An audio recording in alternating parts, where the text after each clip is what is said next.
जर आताच्या तुमच्या माझ्या आयुष्य 50 वर्ष घेतले, 20 वर्ष बालपणात जातात, उरले 30 वर्ष.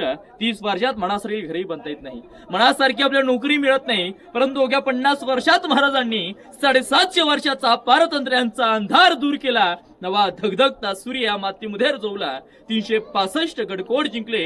अखंड हिंदवी स्वराज्य आपल्या स्वाधीन केलं. बघा, अनेक राजे महाराष्ट्रामध्ये होऊन गेले, बापदाच्या गादीवरती राज्य करून गेले. परंतु स्वतःची गादी स्वतः निर्माण करणारे, शून्यातून विश्व निर्माण करणारे पहिले राजे झाले ते म्हणजे छत्रपती श्री शिवाजी महाराज. बघा, राजे होते ना आता पण या ठिकाणी आहोत.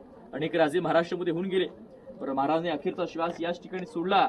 परंतु राजांची समाधी इथून 1 किलोमीटर पुढे समोर जगदीश्वराचं मंदिर आहे, आपण त्या ठिकाणी जाणार आहात. त्या ठिकाणी महाराजांची समाधी पाहायला मिळते. बघा, अतिशय पवित्र ठिकाण आहे. छत्रपती संभाजी महाराज सुद्धा या राजवाड्यात आपल्या आयुष्याचे अखेरचे 9 वर्ष राहिले. बघा, आज एक आयुष्य भक्त इथली माती आपल्या कपाळी लावतात, ज्या मातीला छत्रपती शिवाजी महाराजांचा आणि छत्रपती संभाजी राजांचा अखेरचा स्पर्श झाला तो म्हणजे राजांचा राहता राजवाडा. चपला खाली काढा, तिथली माती आपल्या कपाळी लावा, दर्शन घ्या. नंतर पुढे आपण सचिवालय खलबतखाना या पॉइंटची माहिती घ्या. पुढे जाऊया. बोला छत्रपती शिवाजी महाराज की जय. जय भवानी. जय शिवाजी.